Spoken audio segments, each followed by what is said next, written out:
Hey everyone. Are you ready to be inspired?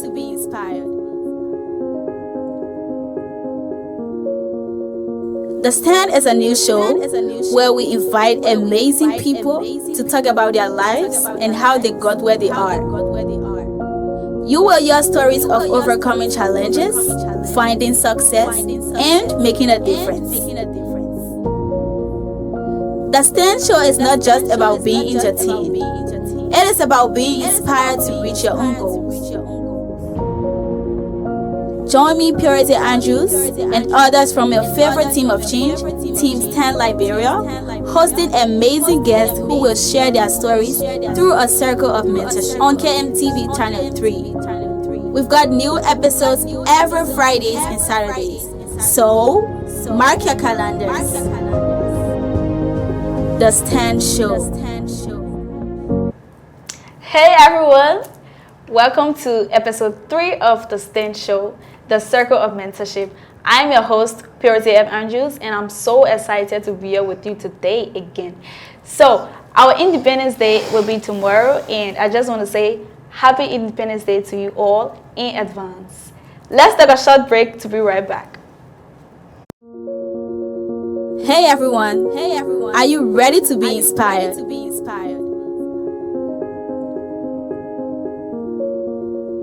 The Stand is a new show where we invite amazing people to talk about their lives and how they got where they are. You will hear stories of overcoming challenges, finding success, and making a difference. The Stand show is not just about being entertained. It is about being inspired to reach your own goals. Join me, Purity Andrews, and others from your favorite team of change, Team Stand Liberia, hosting amazing guests who will share their stories through a circle of mentorship on KMTV Channel 3. We've got new episodes every Fridays and Saturdays, so mark your calendars.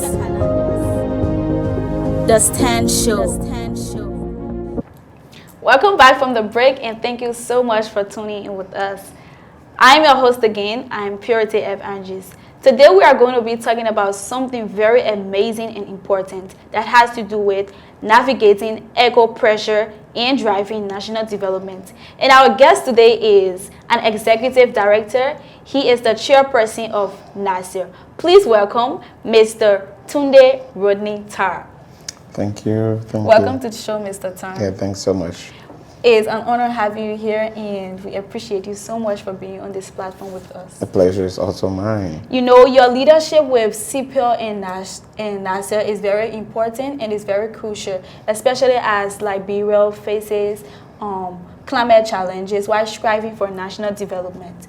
So before we dive into today's vital topic, could you please share with us your personal experiences or insight that first made you realize the importance of not just acting on environmental pressure, but also the need for resilience and well-being for those leading the charge, particularly young people wanting to see Liberia become better? Okay, so thank you very much to the KMTV family and also Stand for this important initiative. As you said, I'm the executive director of the Climate and Environmental Protection Initiative of Liberia, also the chairperson of the National Environmental Alliance. So if we are to go back to basics, this is something that started in the year 2015 when Liberia signed onto the Paris Agreement. Okay. You know, the countries of the world came together and they started seeing the effect of climate change on a lot of countries, and then they decided to come together to sign an agreement in Paris, France. And after that, they have another component of the Paris Agreement called the UNFCCC, that is United Nations Framework Convention on Climate Change. Article 6 of that UNFCCC document has a component under it called ACE, Action for Climate Empowerment. The Action for Climate Empowerment speaks to 6 different components that has something to do with finding climate solutions. Okay. Number 1 is education, number 2 is training, Number 3 is public participation. Number 4, international cooperation, and the rest of them. So as a teacher of over 15 years, active teacher, and then for the past 10 years, I've not been teaching actively, but I've still been mentoring and speaking, with a lot of children. Okay. And when I got in a space of climate change and the environment, sometimes 6-7 years ago, a lot of people will want to want to delve into projects that will bring them instant cash.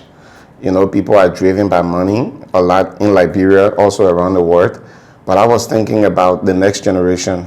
If we want to build a resilient Liberia, if we want to build an informed Liberia, if we also want to leave behind a Liberia that will be environmentally safe and friendly for the generation like you, and even the ones after you, we need to start making sound decisions. Right. So under the Action for Climate Empowerment component of the United Nations Framework Convention on Climate Change, one of it has to do with education, climate education. Okay. The government of Liberia, with sponsorship from the UNDP, set up environmental science as a course.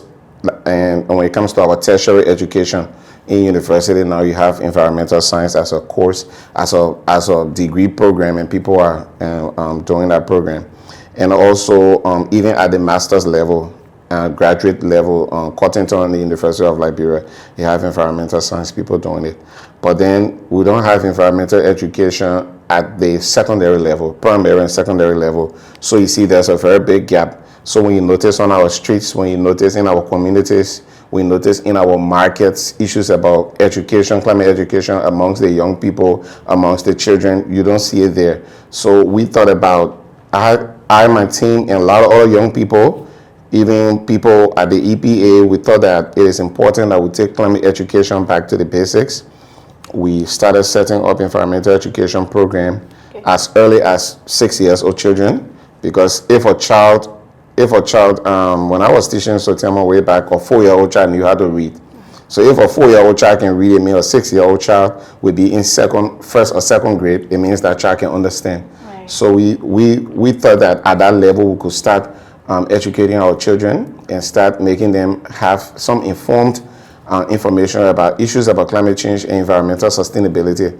And we feel that with that particular education, that particular knowledge, before they reach our age, they will be more informed and they will be able to behave more sustainably than what our generation is doing. We are of the conviction that 10-15 years from now, a child who is not 10 years old, by the time he turns 25, he will not be brave to be in a car and drink from the sachet and throw it on the road, or just throw trash, or just litter anywhere. We have a more clean, safe, and green Liberia. So those are things. My background from being a teacher motivated me more to go into Action for Climate Empowerment, which speaks more to climate education, training, working with people in communities, and making sure they have access to all of this information. That is so amazing. Yeah. That's awesome. So I hear you deal with children. So how is it like being with children? These days kids are, hard to do with. So. Yeah. It has a lot to do with the psychology. Okay. that has something to do with teaching. I'm currently working with a team of partners from the States, and we are working on integrating climate science in our national curriculum, especially for junior high students. And in 2 months' time, I'll start working with another team from Europe that will be working on integrating climate science in our national curriculum for the primary level. Now, this idea is, do you know that in grade 7, our science curriculum speaks about trees, plants. Okay. What is plants? The anther, the pestle, the ovary. Then you do chlorophyll. You do all of those things. You just sit in a 7th grade class, they gave you that note, and then you memorize. They gave first period quiz, you pass. First period test, you made 98. Oh, purity, that's my girl. Purity level. Right. But then purity has no practical knowledge when it comes to what actually plant science is. So the idea behind us integrating climate science is to make the kids or the children to have practical knowledge about what it means or how a plant germinates. That plant is like a living thing. The same way you can take care of your body, you take care of yourself. you are kind of bringing life into something, like living things produced after their own kind, the same way humans do, so that the plants do the same thing. So we have this kind of practical approach where after the teachers should have taught about that plant science, give the notes a little bit, then we'll have at least 1 or 2 weeks of practical session where the children will start understanding the importance of doing their own campus gardening, using plastic and using some of their food waste to be able to produce their own little food on campus, like their little pepper, their little, we were talking about food sufficiency, like Bro wants to grow her own food. Yeah. So we need to start embedding those kind of thoughts in the children. The same thing with force, energy. We just know energy is the ability to do it. Potential energy, kinetic energy, heat energy. We just do all those things we memorize. But what if we start teaching the children the importance of clean energy? Because we know the world is now drifting towards clean energy, renewable energy. So the kind of climate smart way of our and the kind of methodology in teaching these kind of courses in our elementary and our junior or senior high school will kind of give our children that kind of mindset that by the time they should have gotten out of high school, most of them will start thinking about green jobs, which is all around the world. Everybody now going to green jobs, sustainability, clean energy, and what have you. So it's so much fun. Trust me.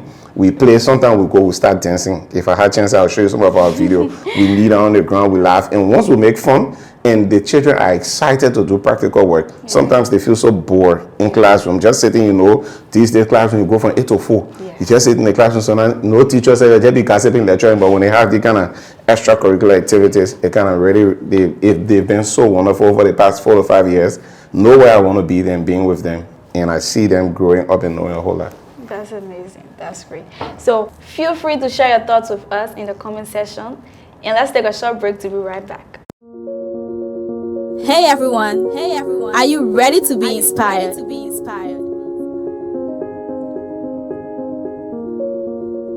The Stand is a new show where we invite amazing people to talk about their lives and how they got where they are.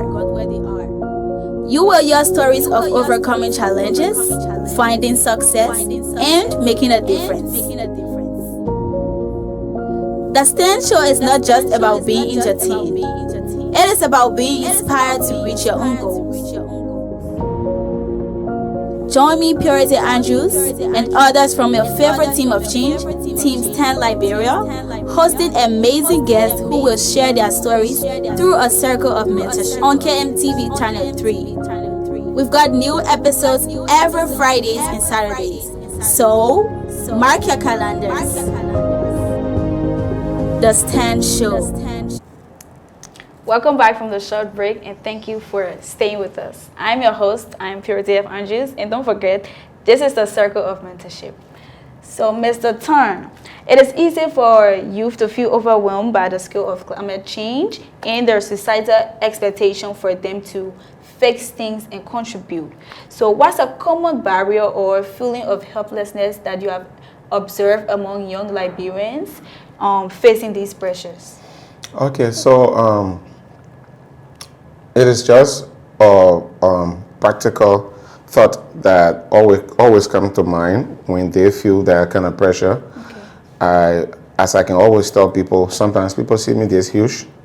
Sometimes they feel that maybe I don't worry or I don't have issues. Okay. Oh no, you're lying. But just that I don't do the work that God's supposed to do. Yeah. So young people, you have your urge, you have your drive. But when a child was born, the first thing that child did was to lie down. After that, you sit. From sit, you crawl. From crawl, you stand. From stand, you walk. From walk, before you run. So I always tell them to take life one step at a time. And when you see most of these multinational corporations or even environmental NGOs like the Society for Conservation of Nature Liberia, you see like the Society for Environmental Conservation, the rest of SDI, Sustainable Development Initiative, those programs started with young men or young women who were very patient and determined and have a particular goal in mind and they were intentional about it. So I tell them to always do their thing. They have to start from a little level. They have to be patient. They have to be able to learn. You have to stay the course. You have to be that person who somebody will shout at. You have to be that person who somebody will kind of send around. You have to be obedient.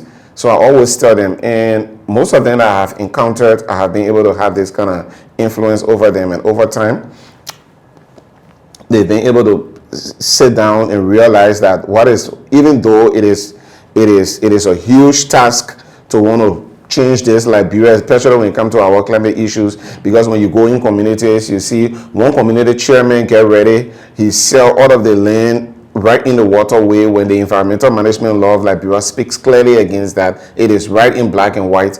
And then when he sells the community wetland, and also he sits there, the people built in the waterway, they built in the alleyway. When there's fire incident, no way for the fire truck to enter the community, people's house get burned, they blame the government. When they built in the waterway and they cut the mangroves, and then when the rain falls and there's no way for that particular mangrove, which is supposed to serve as a sponge for the water during the rainy season to be able to absorb the water, you can't stop water from moving. And then when the community gets flooded again. So when young people see those things in their communities, they feel the urge to work. But at the end of the day, you have to take it one step at a time. You have to think about the source of the problem, like engaging with the community leadership, making sure that, so we have all of these steps playing an outline, and we've been working with a lot of young people in pushing them. You cannot do for your country what the government's supposed to do. You can be able to create awareness, as we're doing. You can be able to train other young people. You can be able to in creating awareness, you can be able to speak to people along the road, talk to people in buses, talk to our market women and everything. But you cannot do more than what your hands can have you doing. Okay, so what one simple step or smart step that someone watching today can take to move from feeling paralyzed to actually contributing to Liberia? So first thing, you have to. The first thing I have to do, especially I'm speaking from the perspective of environment and climate change, you have to be passionate about issues about the environment. Right. You notice most of our people, as I was telling you earlier, about some of those in our secondary and primary curriculum, let's say that teacher is teaching the children about energy. And then the only thing you hear him say, what is the definition of energy? The ability to do work. Potential energy opposition, kinetic energy in motion, and the rest of those things. And I just memorize and score the 90. Oh, purity too smart, purity score 100. Yeah. But then purity has, besides that note in that capable, purity has no practical idea about environment. So issue about integrating climate science in our national curriculum, that kind of idea will now have some practical programs on clean energy, renewable energy. What will happen is that you will see purity will start having more knowledge and idea, in that particular aspect of it, and it's going to be very important. So what we tell them is, once you're passionate about issues about climate change and environment, you have to take your time in learning and being intentional about what you want to do. Okay, so facing such significant environmental pressures can lead to fears and burnouts. So what are some common fears or hesitation you see young people go through when they think about being developing and stuff like that? Okay, so basically it still stems from the fact of not running more than your shadow. Young people, when you're young, you have the exuberance. You have, like, when I was 10, 20 years from now, I could run up and down these stairs and do a whole lot of things. I can do it right now. I see other young people now doing the same thing. When you're young, you have that energy. You want to see things moving. As you're speaking, you want to see them moving. And that's now how the world works. Some of these things, we may even blame the government. You may want to blame the EPA and the rest of them, but they have shortcomings because they don't have the budget they need to even run some of those programs. So as I always say, is to take one step at a time. And you see, the issue about the environment, even issue about climate change, even issues about contributing to national development, there are some young people who are into democracy. They talk about democracy, children right, they are into civic education. Some of them are into environmental education. You have to pick your niche. Yeah, you don't want to come across like that lady with that snake head, where they have so plenty like that. and she Medusa. Yeah, Medusa. You don't want to come across like Medusa. You hear too plenty. People say climate change education a year. They say civil education a year. Choose one thing and then do it to the low level that you can. Community-based level. Use nature-based solutions. Small. Start it. And then you are also in the digital age. Post your work. Share your work with people and people will see it. Like, I can't leave from here today, for example, without taking your contact, and we'll have some programs and then contacting you, because I've been able to learn about your work and I've been able to see firsthand how passionate you are about the kind of work you do. And even if it is interview, the kind of programs and things, you can also be able to talk to other young people. You can be able to interview them for them to be able to share their stories and stories with you. So even the invitation here today, you guys did not charge me. There are some shows you go on, you have to pay $100, $200 before you sit on the show. Right. But so it still speaks. So even your question is answering even your behavioral pattern here is answering your question. Yeah. You're starting from little beginnings, and that's exactly what I tell them. Because all of those bigger organizations you see today, where their organizations have these big Azusa Jeep, 10, 15, 30 cars, they started from right on in the computer. They started walking, they started trekking and doing the work. So I tell them, young people want the glamour, they want the money. You have to put passion and hard work first. Once you work hard, you're gonna beat it. Wow, gotta put passion and hard work first. We have learned a lot from you today about environmental pressure and that of national development, and it was so good having you here on the show. Before we close the show, would you like to say anything to our audience listening? Yeah, so to our audience, I would like to thank you all for listening and following. I will ask you all to continue to follow KNTV, and especially this 10 show. I'm going to be a fervent listener going forward. Thank you. They just got me some kind of way. I don't know how they even managed to know about my work, but they got in touch with me, and it's been so wonderful engaging with them the past week or so. The kind of work we do is for country, is for community. Every country that you see that is developed today, the country that we praise, those cities that we praise around the world, they have beautiful and strong community structures. That's where a country or nation is built from. So at CEPIL, we are into environmental education, where we work with children, we work with communities, we train a lot of young people. We also into conservation work, but the environmental education is our niche. Anybody that knows CEPIL, they know us about climate education and working with children. But we're also into agroecology, where we plant trees, we do conservation projects, we do mangrove restoration projects, and we do a whole lot. But then when we had the opportunity to have been elected by our colleagues to serve on the Policy Council of the EPA, we didn't think that it's a big thing. You know, the Policy Council of the EPA is the ultimate decision-making body on environmental issues in Liberia. And then my colleagues voted me to represent all environmental NGOs in Liberia to serve there. And then when I went there, my idea first was that I sat with the Minister of Agriculture and all of these people there, where when they bring environmental policy, we'll talk about it. It's so glamorous that you'll be able to interact with the Lands and Mines Minister. You'll talk about Liberia, then you'll take picture. Everybody want to do it. I said, no. What is important here is that, what is this role if other environmental organizations, youth-led organizations, their capacity are not enhanced? So that's where we set up the National Alliance of Climate and Environmental NGOs of Liberia.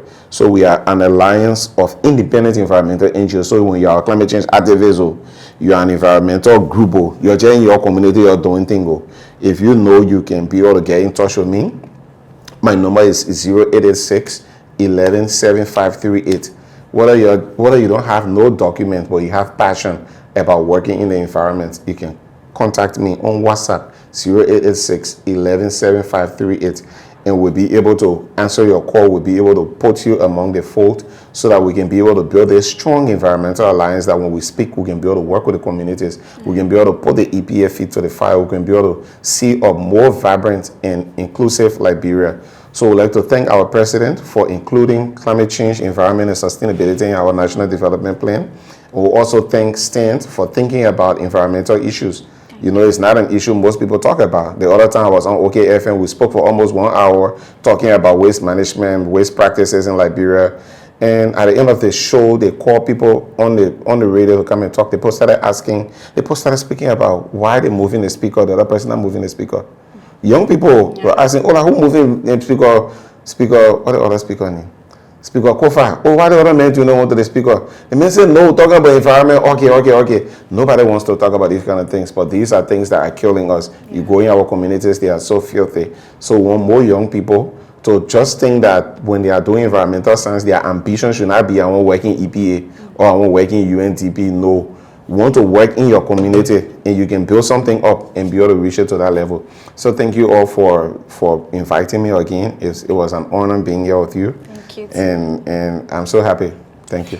Thank you so much, Mr. Tarn. We hope to have you another time. Yeah, sure. To my wonderful audience, thank you again for staying with us. And don't forget to share and comment. And if you want to serve as sponsor for the show again, you can please call the number on your screen or visit Team 10 Live Bureau or KMTV on Facebook. Thank you so much for joining. We hope you feel inspired, and we'll see you next week, Friday. Hey everyone. Are you ready to be inspired?